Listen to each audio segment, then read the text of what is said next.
right, good evening, everyone. Thank you for joining us today. Welcome to Startup Grind. I'm just going to give you a little background about Startup Grind. For those of you who are new, Startup Grind is a global startup community designed to educate, inspire, and connect entrepreneurs. It is powered by Google for Entrepreneurs, which is a network of 75,000. It's just meeting and gathering, and we communicate and meet each other. From 7 to 7:30, I'll be interviewing ASIL. From 7:30 to 8, we'll take it to the ground, and then you can ask your questions. So today we'll be interviewing ASIL, who is a CEO of Lee Associates. ASIL is a dynamic global fashion industry professional of 20 years. There we go. 20 years experience. 20 years and 21, so I started a year old. And I have seen her CV. Whoa. It's like a newspaper. It is.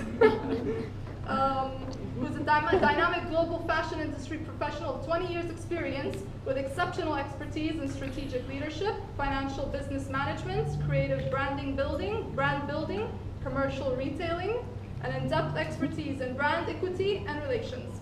And let's not forget, she's one of the most powerful 100 Arab women in the Arabian Business magazine. There we go. Welcome, everyone.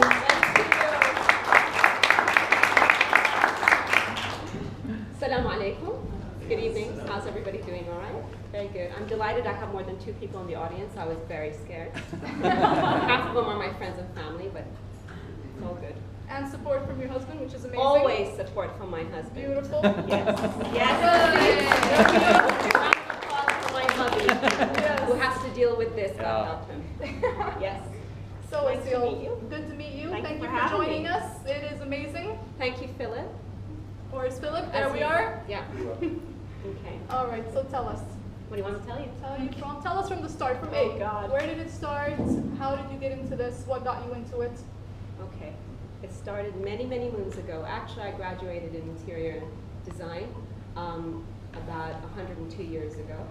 And I got into the fashion industry purely through passion. My first role in the industry, actually when I started in design, my #1 fan just walked in the door.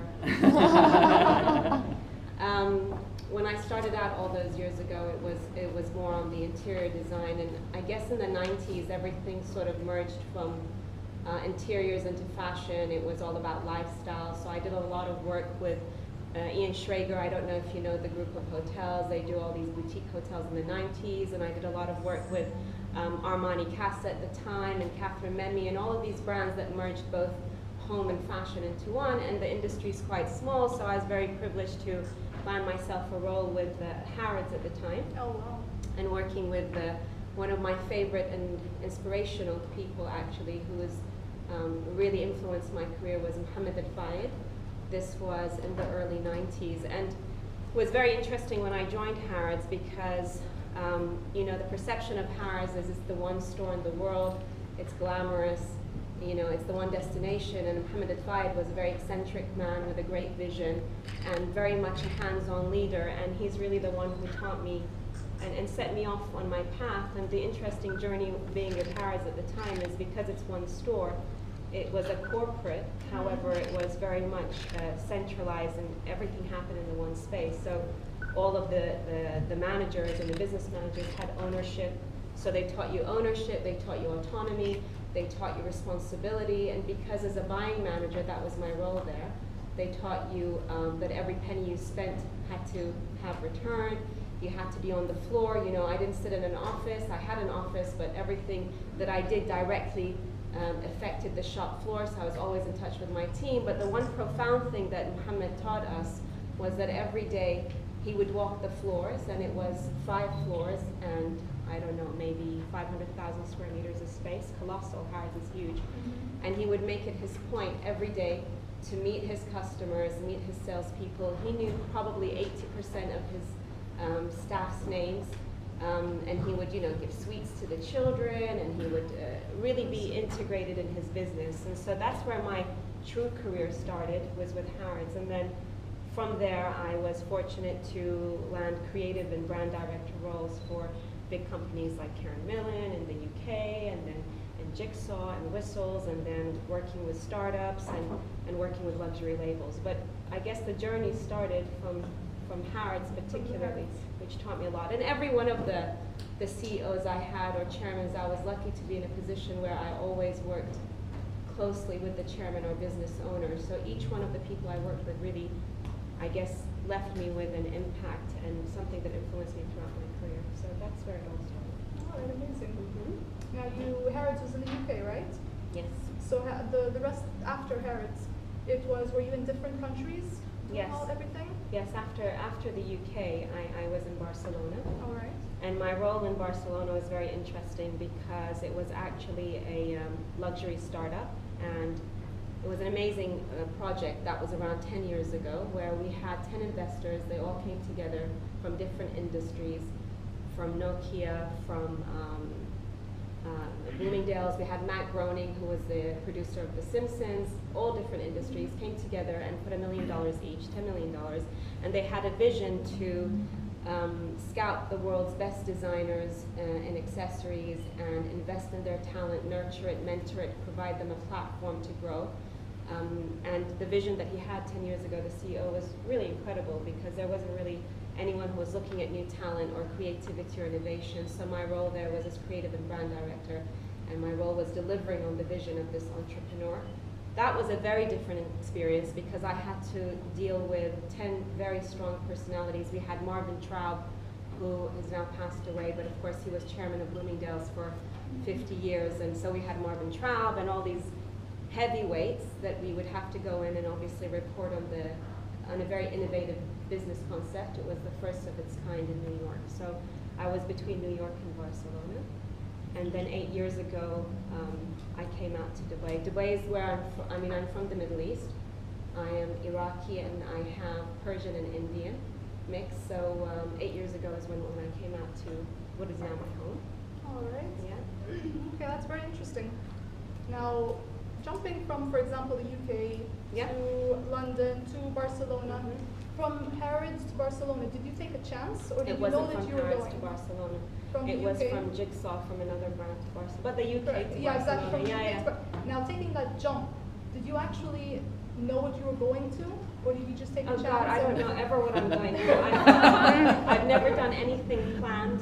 I've not even rehearsed for today. I didn't actually know what we were going to be talking about. Everything you do is a leap of faith, right? So I definitely agree. So I definitely don't believe in planning because you never know what's going to happen. So for me, the challenge was there was a startup, there was ground zero, there was a big vision, there were very strong personalities, so it was managing them, my husband and I, we went to Barcelona, didn't know how to speak Catalan because it's not Spanish, didn't know anything. I chose Barcelona as the destination because the chairman had given us any city in the world to start in. It was Paris, New York, London, typical fashion destinations. The reason I chose Barcelona is I had done my thesis in design many years before, and I was inspired by, I don't know if anybody's gone to Barcelona. Has anybody been to Barcelona? Well, isn't it the most beautiful city? And it's something about the air that you breathe, and when you look at the greatest architects and artists from Miro to Picasso to Dali to Gaudi, it was very inspiring, and I felt that the startup should be positioned there because it would inspire the designers, and it was something about the air that you breathe. It was very organic. It wasn't linked to Paris, which was old luxury, or New York, which was urban. So the whole thing was new. But that was a challenge, right? That's why we did it. Definitely. Not because I knew what I was doing. No, I definitely agree. I love that. I love jumping from place to place, not knowing what to expect, and that's what you do. Amazing. So what brought you to Dubai? 8 years ago. What brought you to come here? Well, actually, I'd been coming to Dubai since, I think, 2001. And I'd been coming out here. It was the closest place to the Middle East heritage that I was from, and, a safe haven. Unfortunately, in Iraq, I had not been. I'd only lived for a year. And, it was the closest to my roots, and I wanted to bring, the kids here and to feel. So we'd come on holiday when there was really nothing except 2 hotels and a mall. So I always had wanted to come to Dubai because I knew the vision of the leadership here, and back then I knew there was something dynamic that would happen. But when I was called by ATTAR I was headhunted by them to come and help them grow their business and expand. But I didn't want to come out. When they called me, I was in between Barcelona and going back to the UK, and I sort of really didn't, it wasn't the right time, I felt. And then Tavis, my husband, was like, well, you've always wanted to go out there. ATTAR is an amazing company. It's luxury, it's the best, it's corporate, it's a wonderful family. So let's just go for a weekend and see. And then I met their CEO. We got along really well. But it was interesting. You know, today I was saying to somebody that, you know, we came out in 2007 when there was the big bubble, right? So Dubai was just one big plastic bubble, and there was, you know, everything was bigger, better, best, and it was really exciting and loads of money, and people weren't really thinking. So I got to see maybe the last 6 months of this excessive bubble, and then 2008, you know, the beat hit the fan, and so I saw all of that, and then I'm now in the process of seeing it rebuild itself, and I hope we have lessons learned. But it was fascinating to be able to capture the back end of this madness. And it was a very surreal place, but it excited me because there's so much going on, you know, and it makes me proud. Of course, I'm an Arab, I'm from the Middle East, and I think, you know, the vision that they have, it is the place to be, if you're an entrepreneur, if you have ambition, you know, if you want to create a difference. I definitely don't think it's Europe right now or the US. It's definitely, there's a lot happening. So Dubai. yes, and then after ATTAR, I was asked to join Majd Al-Futtaim as their CEO for fashion, as a pure turnaround. I mean, my job there was, every job that I've had has always involved turnaround, restructure, rebuilding, developing. It's never been stable. It's never been come in and just exist with the business. It's always come and fix the beep that we're in. So, with MAF, it was, you know, regutting the entire infrastructure, rebuilding the foundations from the ground up, leadership team, front line, putting in, you know, so it was a lot of work, and it was amazing. So it was a very different experience. So each experience I've had has been very, very different. All right. So starting from interior design to Yes. now what you do. Yeah. Where was that turning point? Where was that sweet spot? Exactly. You know, it wasn't ever a turning point because, you know, I'm part creative, part commercial, I think, because I'm a Gemini, right? So, split personality. So I might break down in tears any minute. Huh? Buy one, get one free. Yeah, exactly. That's a good one. Exactly. I get two. So it's always on special for him, yeah? But, so what were you asking me? From your The other Gemini part shut down. Yeah. Just took a break. One half The is sweet closed. spot. The sweet spot was. Am I supposed to have a clever answer for that? There's no sweet take spot. your time. Listen, the sweet spot is what I was saying is I've always been commercial. I've always been creative. So that the passion is the sweet spot, right? I love what I do. I never compromise on my beliefs, my integrity, my values. And no matter the situation or role that I'm in, that's the sweet spot. And when I go in and take roles, it's always about, if you hire me, you're gonna have to live with me, you know? And so, and with that comes no compromise, and the sweet spot is the challenge. That's why I put myself in challenging roles. That's what drives me. Plus I have bad concentrating, and sometimes I don't finish my sentences. And don't remember what I just said. I think it's from telling I'm the also a stand-up comic. Come see me Saturdays at Media Rotana. Huh? Where's that going to be? What is that? Nothing. Oh. Nothing. Okay, next. All right. Now, how did ATTAR find you? Ooh. Through How a did you put fabulous yourself out lady there? called Jill Mills. She is a bespoke headhunter. She works with the luxury industry, and she's a tough old lady. And Jill Mills, is this on the record? She's lovely. She's so soft and fluffy. So Jill is the one who found me when I was back in the UK, or just coming back from Barcelona, and was very adamant that and very pushy to come out. You've always wanted to be here, so that's The how I connections was are very approached. important. Yeah, networking is awesome. I'm terrible at it, guys, but it is the best thing, and you should do it. And I'm forever being told by my team I'm an introvert. I have to say this is personality B, because I'm very much I lack self-confidence, and I'm an introvert person, and I'm very, very awkward. But then when I'm in my zone, I'm very flamboyant and I'm able to talk to you. But the second I walk out, I crawl under my bed and I have huge insecurities. So networking is very difficult for me. It really is. And people assume, wow, you must be out there networking. My brother is just the same. We're both exactly the same. Yeah. So people assume that, and I'm guilty because I'm terrible at it. But it is. I've learned in the last 12 months, after I quit 20 years of working for others and went into the role that I have now, I've learned the power of networking, you know, because before they're like, ASIL, you've got to be this, and I do enough networking for the role, so I'd be at this event doing that for the business. But when you're doing it on your own, it's like, now I get it. Networking is really cool. It's a good thing, definitely. Yeah. Wow. That's really nice, very interesting. Yeah, really? I'm not bored you to death? Oh no, not yet. Okay. Good. All right, along the way, do you have any regrets? Do you have any mistakes that you feel that if you would have changed, you would have went into a different direction? Or your life would have been different in any way, or your career path would have changed? You know, you can't have regrets because you don't plan. If you plan, you get regrets, yeah? But if you go with the flow, I like you, you're just so like, yay! Communication. But if you go with the flow, you shouldn't have regrets. Everything's a learning, no? It takes you away. Tell them about Harrods. Oh, what happened with that? What I do? About Harrods. Why did you leave? Uh-oh. I left because I don't compromise. I always leave my roles when I'm not able to do what I truly believe in, right? And when I see that something is not appropriate or something is not going right or it compromises on, then I leave. And so I'm not going to go into it because it's on the record. But it's not regrets. The question was, what regrets do you have? Yeah, and so I don't you have have any, because you shouldn't, because everything is an opportunity, right? I know it's cheesy and it sounds like No, that, but it's it's true. the truth. All right.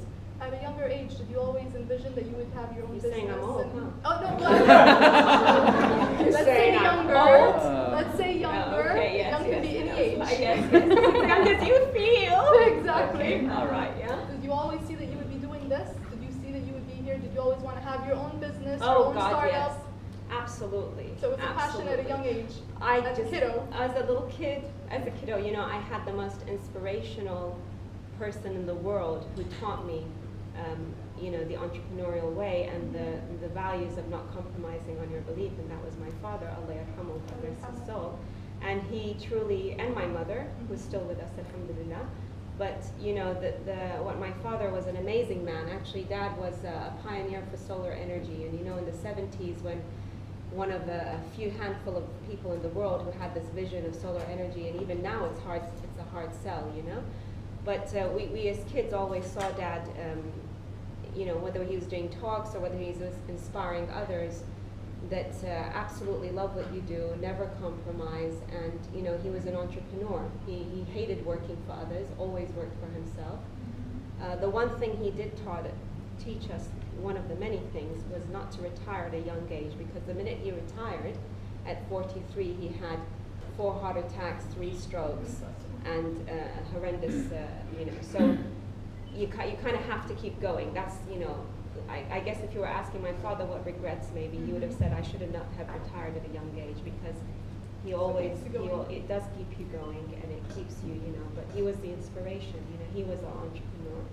We learnt huge amounts by what he did, and one of the greatest lessons he taught us was social responsibility, to be selfless, you know, to give continuously, no matter what role, or, you know, always, you know, no matter how hard the situation was for us, you know, always to think of others. He helped so many families, and that was, you know, the most profound thing that my father taught us, and my family. It was, you know, faith, belief, integrity, all these values, really.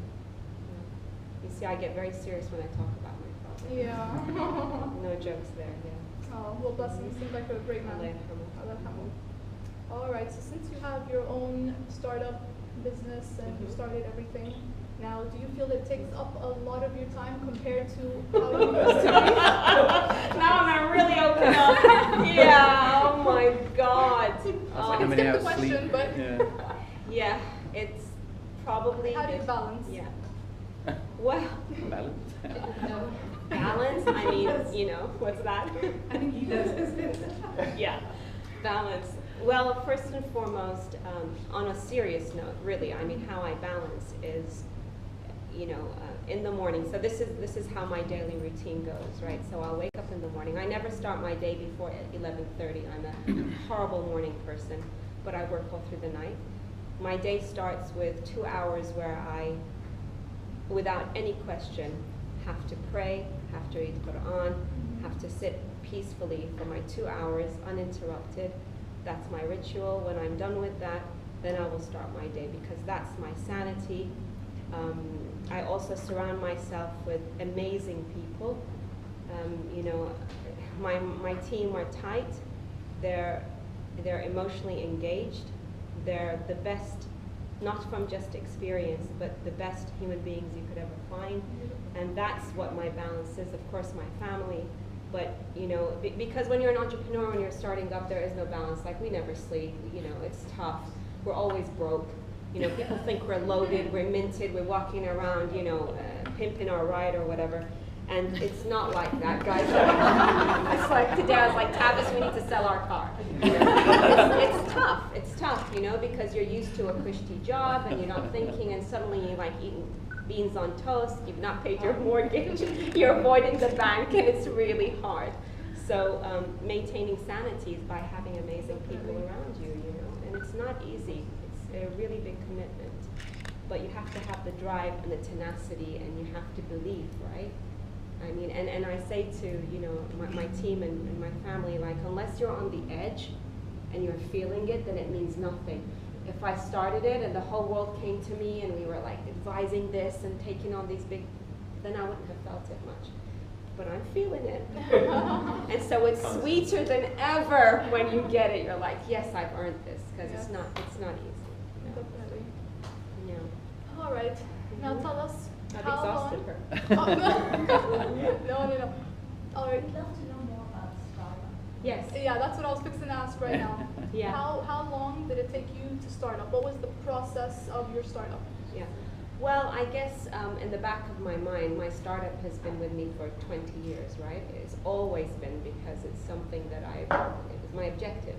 I knew intentionally, I always say my career was intentional, because I knew that I would have to, I wanted to know how do you do retail? How do you develop brand? How do you manufacture? How do you source? I wanted to know the entire process. So I spent my time, you know, if you look at my CV, it's 2 years here, 1.5 years, and I used to get questioned in the beginning when I was interviewed, like, you're never loyal to a job. And I say, well, actually, I'm about fast track and career progression.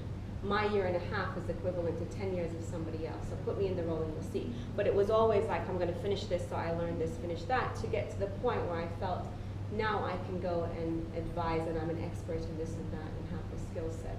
So the business that I started, like I said, was not something I just woke up and said, I'm going to quit and I'm going to do it. It was very much not planned, but in the back of the mind.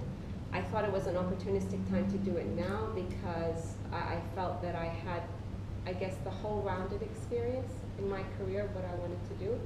And there wasn't really any other role that, you know, that would come my way that would challenge me. I think Majda Faqain was the last role, and it was a real restructure and a real, like, get down and dirty, and that completed the cycle. So the role that I have now is actually three roles. And so the first one is I have lead associate. Basically, lead is advises. I hate consultants. I hate thinking of it as a consultancy. I apologize, Philip, and every other consultant in the room. But for us, it's about, you know, I come from a background of retail and brand, so everything I talk about is about emotional connection, emotional engagement. So therefore, my process in my business is when we partner with someone, it is a partnership. So we more advise. I advise brands that are coming into the market who want to look at market entry. I advise you know, businesses that are looking to grow concepts organically, and we look at restructure, turnaround, strategic planning, business development, financial, the whole gambit, right? This is what we do from a retail, all multi-disciplines of retail, all the different areas. But so that's my kind of bread and butter, let's say. That's what we do, right? But my passion is with another business I set up simultaneously, which is really crazy to do at the same time. and it's called Established 2014. Now, over my 8 years here, what the region taught me is that there wasn't an industry in retail, there wasn't an industry for creatives, there wasn't an industry for fashion designers to learn the trade, there wasn't an economy that was looking at inwards of organically growing brands. And every time I used to do, I do a lot of, not a lot of talks, strategic talks on leadership, women empowerment. I talk about my passion for emerging talent, especially because I did that with my startup in New York. So the more I spoke about it, I'd get designers coming in, you know, Steve, can you coach, can you mentor me, can you show me how it's done? Because here, you know, graduates of creative would go and study outside, come back, and then where do they go? They either start their own business as tailors, really, they become tailors, or they go to ATTAR or Shedhub or these big groups and they sort of follow brand guidelines and get a desk job. In the States or in Europe, you're an intern, junior designer, senior designer, you graduate, creative director, there's progression in career. And the more that I realized the need for that, I knew that there was absolutely, it was essential to build a business, to have an infrastructure to support these creatives, a place for them to come and be nurtured, to learn, to be mentored. And what we do is that I scout talent from across the Middle East in the different genres of creativity, in fashion, art, and design. And then through a very, very stringent selection criteria, we then hone in on the ones that I think are definitely worth the investment from a global perspective, so that we then look to take them to as global brands and build their labels. So then we put them through a program where, like I said, we mentor them, we teach them the basic foundation, and then we help them brand their business, build it, invest in them financially with a view to then exposing them internationally. And it was led also by frustration, because when I go to Europe or go to shows and they'd be like, you Arabs, you all camel jockeys and whatever, and I'm like, okay, or oil and gas, and it was like, well, actually the Middle East, you know, is heritage, it's culture, it's thousands and hundreds and whatever years of civilization, and there's a lot more to our oil and gas and desert, you know. There's an amazing wealth of talent, and I believe in investing in the future of talent. I believe in innovation and creativity. I believe that the future of any economy rests on the young generation, right? And the entrepreneurial spirit of any country is the success, right? So when I understood that there was a need, I structured a business to accommodate these designers, and that's what we're also launching. As well as I have my own brand, which is really cool. But that just keeps me sane. I get to play with creations. Yeah. Oh, let's all look at her and make her feel uncomfortable. Well done. You are I'm late for a reason. A good one. So, yeah, so that's what I'm doing right now to answer your question, right? So a lot of stuff keeps me busy. I'm very curious, in an industry where there's a retail infrastructure, and distribution infrastructure, where most of the young designers are treated like tailors, like you said, or hires, you know, where people go and get their piece of thing. Yes. How we can Right, well, first and nobody foremost, buys first and foremost. That's what Yeah. the background for designer. It is. Please.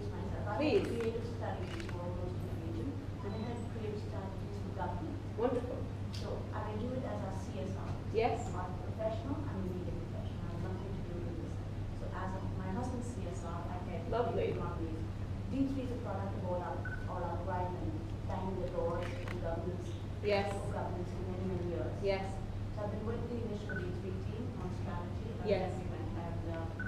So I too work with most of the big names that you hear of, Market, Atamato, ASIL, Yes. names, as well as other names. Just guiding them and mentoring them. Yes. I'm finding this huge challenge that the store is not up to the mark. Yeah. Yeah. We Yeah. don't have a marketing shop, we don't have a pattern candy, we don't have a... No, you have a marketing trap. Now we Now you have a marketing trap. Somebody's got to fill those big Yeah, shoes, right? Yeah. Yeah, of course it's challenging. That's why we set the business up, because, you know, what's interesting is there are a lot of platforms and the intention to help. But at the end of the day, designers need support financially, they need the right access to the right production, sourcing, all of the above. You know, myself and my team bring 65 years of that wealth of industry contacts, whether it's from buyers, whether it's wholesale, distribution, manufacturing, procurement, sourcing, logistics. the entire thing. So, you know, our role is to support them through that entire process and allow them to create. As a creative, you should create. You shouldn't be running around invoices. You shouldn't be going after your fabrics and doing all these, you know, things that do take up their time, right? Yes, how do buyers don't support here? Well, you know, it's really interesting because unfortunately we are import culture, right? Okay?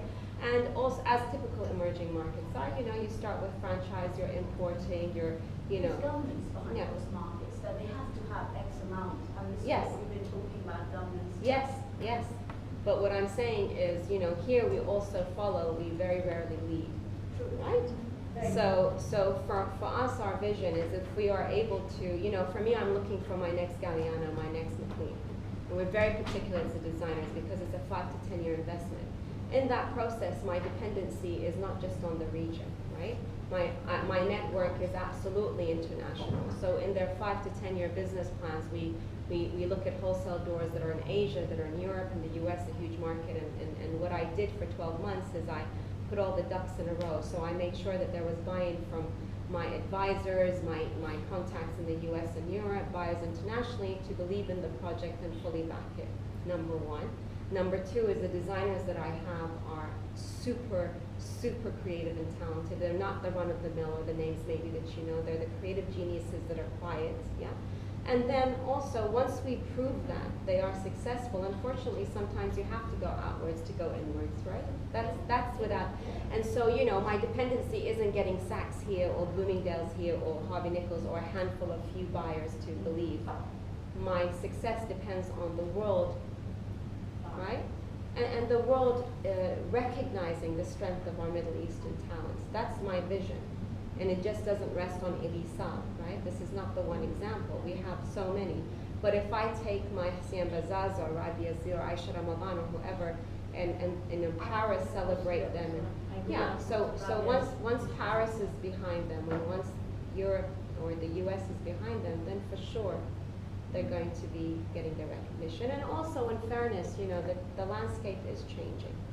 And it's, you know, it's very interesting because we're always very quick to mock the buyers here or mock the retailers, nobody, but also young talent is a risk, it's a chicken and egg. Young talent is a risk. When you go to a buyer and they have a certain budget, who are you going to put it on? You're going to put it on those that deliver timely, that are sustainable, that create collections time and time again, that produce quality at the right price points in there every season? Or are you going to put yourself on a new kid who is not sustainable? Because I tell you what, I interviewed over 350, 400, everyone's a designer, alhamdulillah, everybody. But you find me out of those 400, the 2 or 3, when I ask them, can you show me a portfolio from 2 or a year ago that's consistent, whether you have money or not?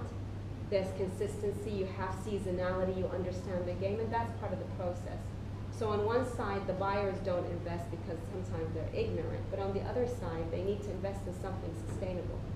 So you kind of have to be the middleman, right? So we're not there to mock this or that. We're there to get both of them to kind of, you know, you believe in this. And also we're very strategic in collaborations. I know the power of collaborations and partnering, right? So when my brand is an ambassador to this brand and when we are partnering with strength, that pushes. So, and that comes into networking, of course. So that's how we're approaching it, yeah? All right. Okay.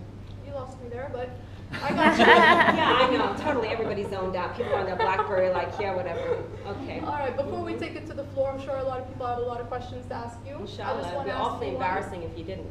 I know, right? Yeah. Just want to ask you one question. What obstacles do you foresee entrepreneurs they would face starting up a startup in Dubai or in the Middle East? Do you foresee anything or? Okay, challenges, right? It's not What Dubai-based. challenges? I think what are the entrepreneurial challenges that have, oh my God, where do we start? Like, All you know, right. getting people to believe, Mhm. right? That's the one challenge. Like, you have a vision. And over again, they're like, that's great, you have a vision. But let somebody invest their money and then I'm going to invest in you. So that's the challenge, getting people want to back you from a grassroots. Mhm. That's the tough thing. And that's where you need to have tenacity, self-belief, because it's not easy.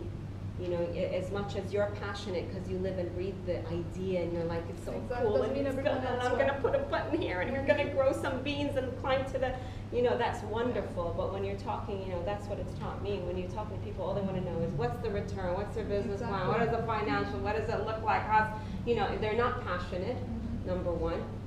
You know, you're sitting there and you're all lovey-dovey about your thing, yeah, whatever. You know, I talk often about social responsibility.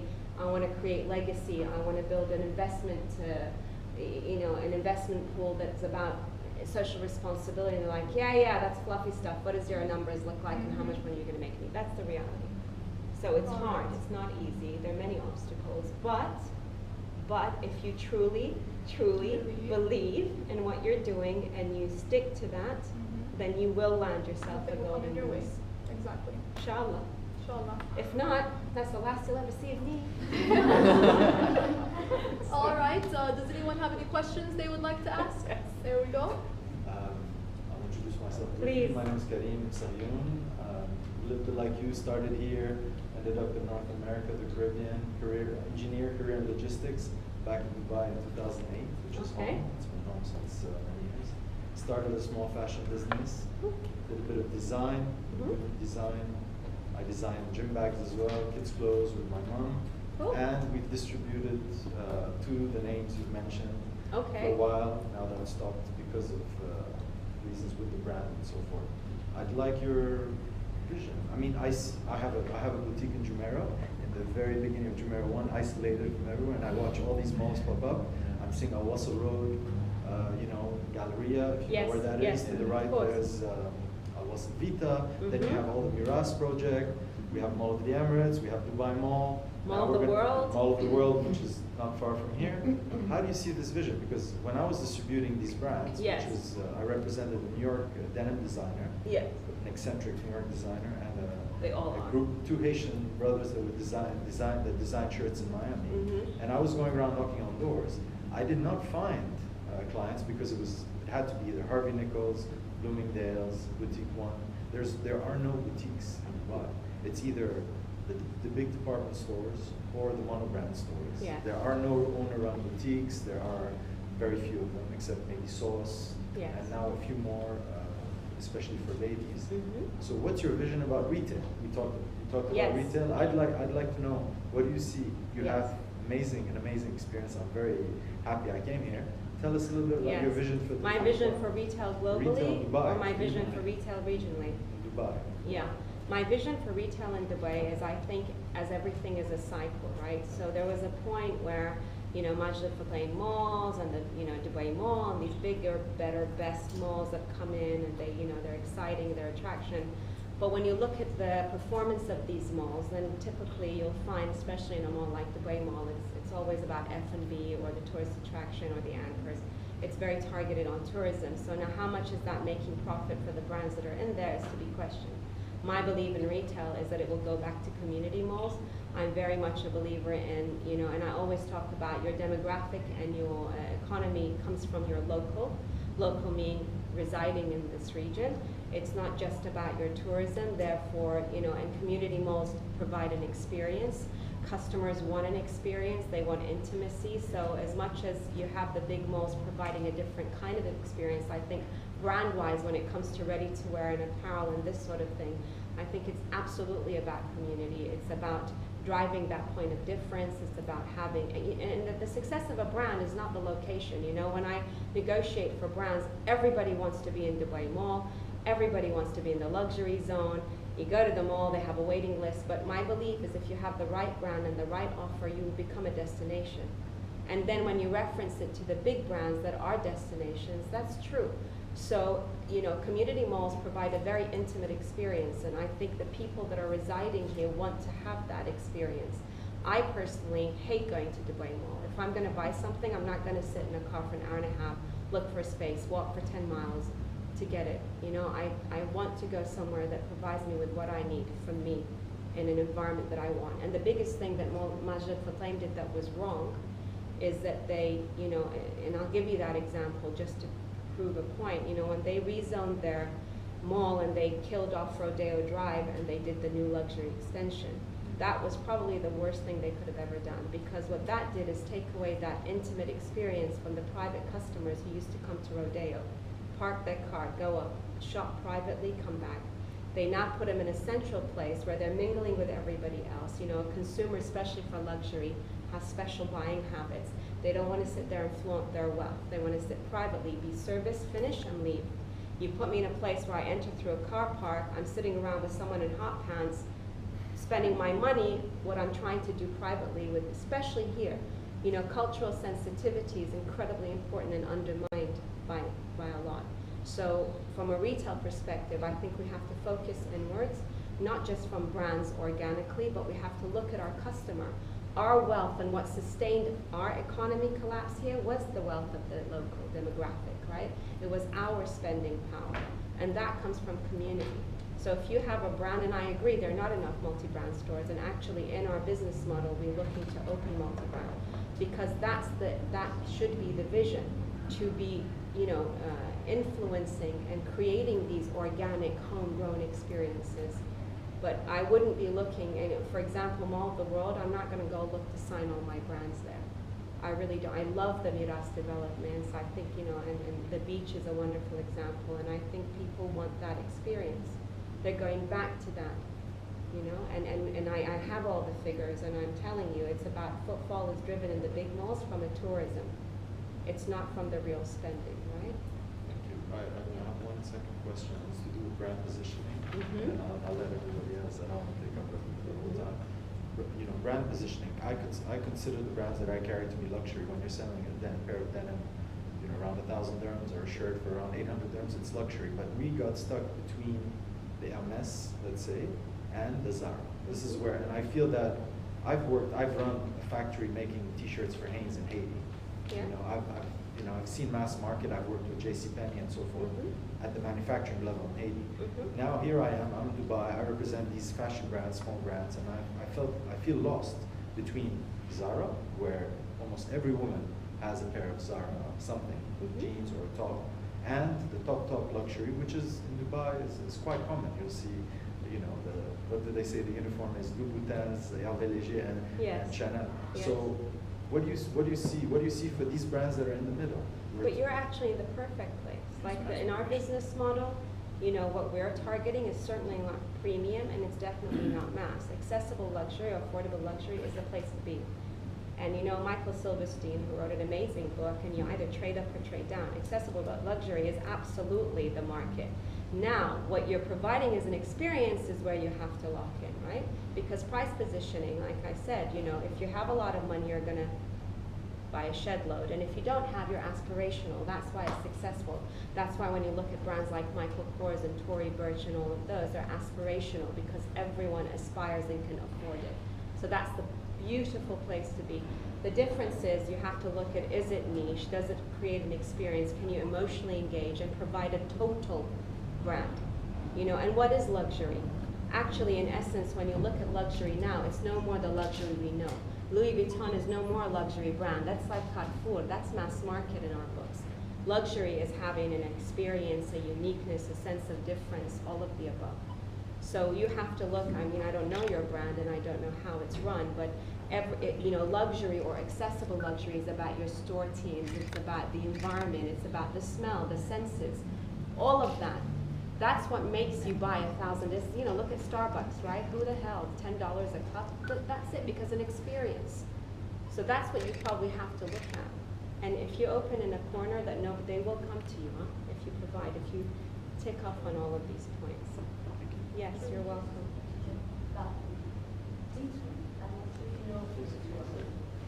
Three days ago, there were 16 multi-brands signed. I know one personally that is coming with 8,000 square feet, another 8,000. I know that capital is coming in and to there. So there are many things that are coming in and teaching. And the way the experience is structured, I think that will be one of the three destinations to start where I think people, better couture ranges, which is between the two markets that you're talking about. I think that whole experience and the way the brand describe the brand there will be something that will be up where you start. And going back on community malls, they typically tend to be accessible luxury, right? Which is why I think the power of Miras and all of those developments are catering specifically to that market. So again, if you're looking for locations, definitely go for those. I would go for them. Anybody from Dubai Mall here? Okay, good. So good. Okay. Yeah. But, okay. Quick question, you mentioned that you've always been around organizations that are either going through a turnaround Yes. or, you know, stuff that's in contraction. How do you learn to deal with something that's in flux like that if you don't have experience working with, say, a firm that's specializing in restructuring and stuff like that? Because, you know, when you say that you went to Magical thing, and it's really big, you know, they have a lot of different operations. I mean, it must be daunting to take something For them. For them. Yes, Well, you it know, is daunting for them. To be honest with you, I mean, that confidence is amazing, and you know, that's one of the reasons why it's really interesting to hear somebody with your background. But I mean, really, I mean, how do you do it? Because How do you do it? when you go to interior design for Secret. school, when you go to interior design for school, you know, there's a certain type of skill set and you know, a design mentality. Yeah, I don't have a finance background. I didn't study in business school. I don't Not have. just that, Mhm. I mean, when you talk about restructuring, there's just so many Oh, other yes. areas, right? I made my CFO cry on many occasions. Right. So really, you know, joking aside, how do you do that? Well, how I do it is in my interview, it was really quite simple. That I'll take on the role. It's a deal, really. The deal is that I'll take on the role and do this for you. If you leave me alone for 12 months. If I don't deliver, I'll resign. It's because I'm very clear on how I run my business and how you deliver on an objective, and I do that through my teams and my people. The last thing I look at are the profits or the numbers. It doesn't interest me at all. I'm excellent at that, but my first 6 months, I don't look at a single sheet, and I'll tell you the process of what I did. But it started with me meeting the CEO of the business and saying, this is my skill, this is my background. I'll give you 12 months, let me figure this out, and if I don't, I'll resign. It's really that. And when you know, so give me autonomy, don't come anywhere near me, and let me do my job and deliver. And you know, some businesses are like, are you kidding me? No way. And I happen to be in a business where he completely respected my expertise and allowed me to do that, right? And it proved wonderful because I turned the business by 300% up in profit within 18 months, you know? And how do you do that? For me, my process is clear. I spent the first 3 months of my life with that business meeting. We had 500 people in the business. The business had been underperforming for 6 years grossly. It was fragmented. It had no foundation of retailing or no knowledge or know-how. It had inherited a huge portfolio of underperforming stores. It had 500 people who were demotivated and not in a great place, you know, but stuck there because they needed a living. And with Majd Al Futtaim, of course, they have GCC and the whole region, Levant, so it's not Dubai-based. Of course, we had stores in Kuwait, Qatar, and everything. So I spent 3 months on a road trip and meeting every single one of these 500 people. And I was CEO number 3, so they've been pretty fed up of the usual crap that they have been dealing with. So, and I did that because I wanted to make sure, first and foremost, they understood who their new leader was, and to be connected, to show them that, you know, I wanted to understand really, to really listen and get the feedback from these teams. And then I immediately put in a social responsibility program. I did everything that the books tell you not to do, right? I didn't look at numbers, I didn't look at the infrastructure. I looked at the human capital, and I looked at how deeply it was affected, and I looked at how can I emotionally align and engage them. Because for me, there's no on earth any way to turn a business around, not financially. I don't believe in cutting heads. I actually reduced the portfolio by 60%, retained 100% of my teams. Reduced the design portfolio, not just the store locations, by 70%, retained all of my teams. Because for me, it wasn't about let's cut this, let's get that, fire all your people. For me, it was like, let's get to the bottom of why these people hate you. Right? Let's get them emotionally connected and try to believe. And I did that through many ways, but the strongest, most powerful one was social responsibility. And I was specifically told, don't waste your time on that, get on and do the job. What did I do? I wasted my time on that. So quick question on that, because I think in this part of the world, CSR and initiatives like that are still still developing, you know, Yes. we're still a long way from sort of stuff that you see in North America or Europe or Yes. whatnot. And I know you mentioned early on that, you know, when you're saying in an interview, you say take it or leave it, and, you know, that you don't want to compromise on things that you don't believe on. Now, all of that is obviously, it's great, but I think a lot of the people who are at a younger stage in their career, and I don't mean to say that you're in an older stage of your career. That's okay, I've been You're a very insulted young twice woman. today. When you're old, you're thick-skinned. Exactly. I'll talk to you later. Yeah. So for See the outside. people, just because a lot of people over here are, Yes, I would say, young. kind of starting off or are still young in their Yes. careers, can't afford the luxury of kind of. Neither could I. Hey, listen, I was like this at 21. But you started at Harrods, and the reason why I bring that up is because Yes. that gives you a lot of. But you know how I started at Harrods? Yeah, that's. I started at Harrods as a salesperson earning £10,000 a year, which is 10 times 6. 36. Actually, Right. 60,000 $60,000 dirhams a year. a year. Right, right. Yeah. And that's right out of school, is it? No. Like out of university? No, I didn't do it. I was, you know, for me, my ambition when I was in university is marry a rich man and do nothing. Did you do that? That didn't work No, out. and that's husband number 2. It still hasn't worked out. It's still a vision. Yeah, but no, I'm, you know, it's totally transparent. The other way. Really, yeah. You were sleeping on the couch. But it was. That's so. I when I graduated, I really wasn't interested in working. My dad would be like, you know, get off your butt and get a job, and I'm like, Dad, I'm looking for a rich husband. Leave me alone, really. And then at some point, he thought I would find a rich husband, and I didn't. But and then I got myself a job at Harrods, and I was a simple salesperson, really earning very little. But I was so ambitious and determined to work my buns off in that department. And I wanted to be best salesperson. I wanted to have my picture when you walk into Harrods as sales employee. I got it. I wanted to be awarded the chairman's award. I got it. I wanted to work overtime. I wanted to build customer relations. It's, you know, it's, I And was then after driven. that, I think it's having that time, that brand, and obviously being at such a managerial role at one of the best retail, you know, organizations in the world. And that's kind of what gave you a bit of that ability to sort of flex your muscles. No, Habibi, no. You gotta get ability to flex your muscles is believing in yourself. It's not about Harrods, you know. It's not about landing a role. And I was, you know, it was 500 people sitting in a gross office filling in an application. It wasn't glamorous when I landed my job, you know. But my point is that I did have, you know, a vision. I actually at that age wanted to replace Mohammed Al-Fayed. I'm like, I could do your job at 21. Ridiculous. But my point is, it's that self-belief. You know, and it's that, you know, confidence that allows you to sit there and not dictate, but you're so confident in what your skills are, you understand? You have to perfect, and you know, you have to choose, this is the skill, and this is when you perfect it, then they know what they're getting is value.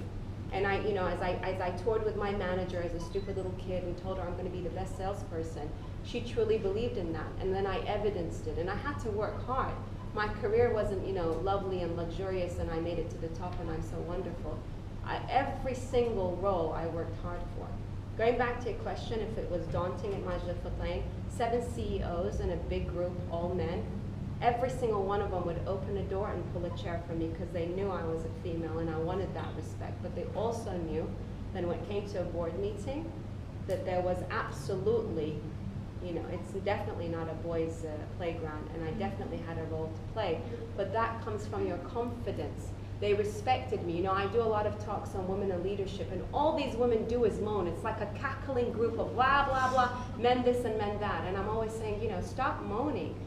There's nothing in the rule book that says men are daunting and you whatever. Exactly. It's about your skill and your expertise. And me, if I'm going to surround myself by top people, I'm not looking male, female. I'm looking at confidence, ability to perform, ambition. You know, at MAF, I used to employ plumbers as salespeople, and my teams were like, ASIL, I'd go into, you know, a recruitment day. I'd sit down. I was involved as much as I could in everyone. And I'd sit down, and what do? I'm a plumber. I'm from Syria. I'm a plumber. I'm from whatever. I'm amazing.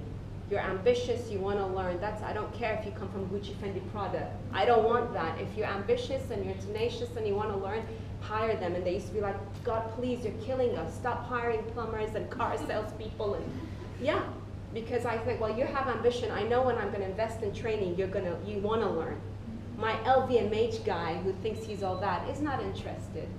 But you have to have the self-belief, right? This didn't come easy. And it's refreshing to hear that from somebody in your role, because, you know, I'm sure everybody must experience it who's applied for work. You know, firstly, it's that list of requirements. When you're coming out of school, they want 3 or 5 years of experience. Of course. And then, you know, when you go meet people, and, you know, it looks like one of the things on their radar is we want somebody who's done this before and whatnot. So it's interesting to hear somebody. But you know, you have to start from the bottom, right? So I didn't go in thinking, well, I graduated and I have a this, and that degree, and I come from this and that, and I want to become a director. I came in wanting to be a director here, but I knew I had to start, you know, as a silly little salesperson. But that was so, the wealth of information I learned on the shop floor allowed me to see one of the mistakes of my bosses, to learn from them, and to connect with, you know, my customer. But my point is, you have to start from the bottom. You're not going to come in all guns a-blazing, even if you're an MBA. It doesn't make, and you have to be humble in your request.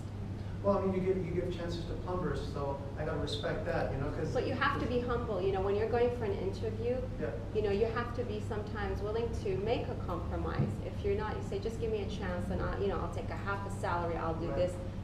You've got to. That's why they have internships, I guess, to figure it out. But it doesn't come easier, and you Right. have to. And you're going to be told no. I mean, I've sat through thousands of interviews, thought I'd got them, never heard from them again. Killer. And just to interject before we go back and forth, I mean, I think there's a point you was raising, like the fact that you still have Harris, I mean, that's obviously like a brand name, so maybe that's where you was to stop at. I'm glad that she responded and said that you can have the best platforms in the world, but if you don't have the tenacious ability to be ambitious, aggressive, and know exactly what you want, it doesn't matter what platforms you start off with, period. Yeah. Because you hate people graduating from Ivy School, top institutions in the world, and they don't have the same abilities and resumes or backgrounds as you did, is the drive. And that's something that really came through in your storyline. Like, you were ambitious, you hustled hard. Because I'm sure you know people who were at Harris who started prior to you and are still probably still there. Yeah. And also, you know, I studied interior design. I go to London Business School, so when I got my, you know, job as a GM or CEO, you know, they didn't say, oh God, where's your, you know, LBS and all of that good stuff. They thought, oh, wow, you can do the job, so we better shut up and give you the role. I think there's no successful entrepreneurs that weren't visionaries first, that believed in what they wanted, and then their experience and education caught up to what their vision was. Sure. So don't go and get the MBA first, and then think you'll find a vision from getting an MBA. Sure. You have that vision first, and it will catch up with you. Afterwards. Yeah. All right, we have one question in the back. Where did you, Can we just speak The to young the man lady? here. where did you learn your high emotional intelligence? Oh, from my daddy. Your dad, yeah. You know, I mean, I have to say it. I think that's probably innate, right? Yeah. That's part of the DNA. Yeah, my father absolutely. Our family were all like that. But I think it also helps the fact that I'm a hot-blooded Arab, number one. But of course, I was educated. You know, I had the best, right, of both worlds. The fact is, I have the hot-blooded Arab heritage, and then I got the privilege to study in the U.S., study in the U.K. So all of that, I think, helps. But it's definitely More innate. Just Good very question, clever. I thank think you. All right, thank you. And a Gemini, that helps as well. Sorry, young lady, I don't remember your name, but. Okay, Yeah, you can call me whatever you like. You were playing music, which I love, you know, about talking about the human capital, the customer service. I have a company which is known as Dubai Customer Service. Oh, wonderful. It has been running for 2 years, and none of the government departments has given me even 5 minutes to Wow. listen to what I'm doing. There you go. They always reply to my, first of all, they don't reply to my email. Even if they reply, it comes from the autoresponder that they are out of country. so when they come back, they will call me. Okay. Okay. Then I have a TV channel. It's a web TV and radio. Okay. And I would like permission from you to take an appointment and interview you on that TV. Sure, with Because pleasure. what you said was really something, and about the banks, believe me, I am so lucky. I am always pursued by the bankers. They just want to check on me if I'm still alive. No, really, I'm telling you, because even the immigration here, I don't get a visa like a normal person. It's a monthly, yearly visa, and the committee has to see if you're still check if I'm alive, I can continue, then they give me another 1 year visa. Oh my God. So anyway, Well, congratulations. when you mentioned the background and the upbringing, I have been so lucky that I have been mentored by the best entrepreneur in Dubai. That was Sheikh Rashid bin Maktoum. Wow. When it was the crucial states, it was the British Amazing. rule here. I came in 1966 here. Wow. And still I'm Wow, struggling. When wow, we wow. started- Amazing.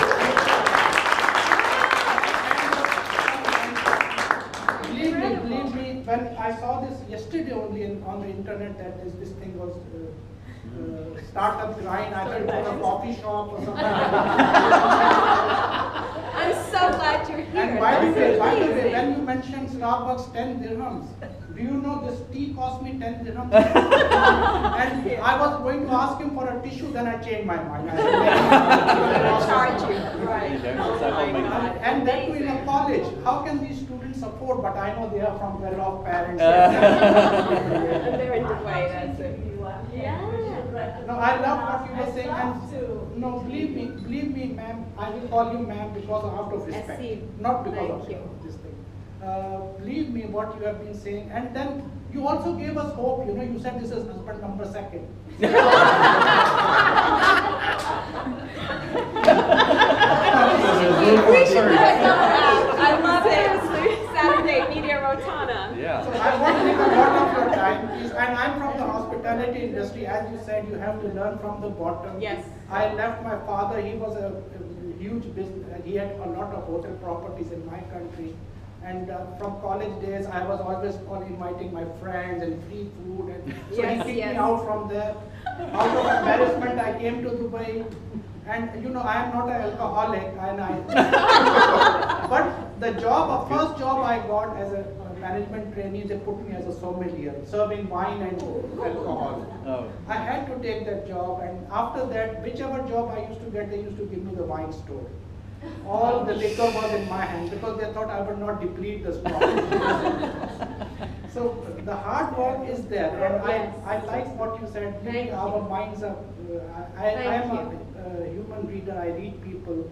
And that's also what I do on my internet. People send me their photos, and then I analyze what they are doing. Amazing. And they think it's something spiritual. It is not that. It's just intellectual Absolutely. and reading from your body language Yes. and your features. You know, the history, all Thank here. you. And you have been a blessed woman, lady. This is what I Thank you so much. All right, since we're Thank you. running out of time, No, is there maybe one more question someone would like to ask? Just last one, make it good. What happened to the company in Barcelona? Because they put $10 million. They sure did. You set it up. Mhm. And did they actually, are they alive now? No, And, no, did because they the- develop no. any talent? The talent is absolutely alive, but the business wasn't because it was a Why whole, was not? because it was a PR. They did it to see if it was going to work, to give a platform, to test it from a PR and publicity. It wasn't really one that they looked at as sustainable. And it was 10 years ago, so the vision that they had was to kind of test the concept. And back then, the whole concept of emerging talent or new creative designers didn't even exist. Like, they were talking Japanese back to a, you know, it was all Prada, all LV, it was the height of the luxury. For them it was, let's throw it in, let's see how people react. It was phenomenal. I'll give you the details, you can go online. It lasted for, their vision was to have it for 2 or 3 years, but the idea was to launch the designers that we selected. So each and one of them has become a success. They have their own label, they're all international. They work with celebrities, so Which they is the name became, one? sorry? Can you name Yes, one? well, I can name several, but one of them is Gaetano Peroni, and he was creative director for Alexander McQueen, and then he moved to Dior, and now he has his own label, and he works with Antonio Berardi and all the greats. And Gianluca Soldi, who was also another Italian, he was amazing, and he worked with Dolce & Gabbana and Versace, so they all collaborated, and some of them are still in Barcelona, some went back to Milan, some are in the UK working for Chloe, so they all did incredibly well, but the vision was not to have a sustainable platform at the time. It was to test to see if the market, you know, what the hype would be around new emerging talents and Is it labels. something Yeah. like a fashion process, fashion forward that you have in Dubai? No, because it was a 10,000 square foot store in Broadway in New York. It was a beautiful store that they opened, they launched the designers in, but it's not fashion forward, it's a fashion runway seasonal. But that was a store concept. So we took them, we physically changed them, we created their brand identities, then we put them in the store to see how people would react to this concept. Fashion forward is a fashion week, right? Seasonal. Yeah. So it's a little bit different. Both of them are platforms, but very different. Yeah. All right, great. Yeah. Now, before I call it a wrap, can we just have 3 single-worded advice points that they can take away? Just 3 little bitty words. What would it be? 3 words would be. Yes. Not sentenceless words. Yeah. What was that? I was like, block your butt off. And That's more than 3 words. That's No, 4. no, my words would be stay true to yourself. Yeah, that's it. There we go. Thank you very much.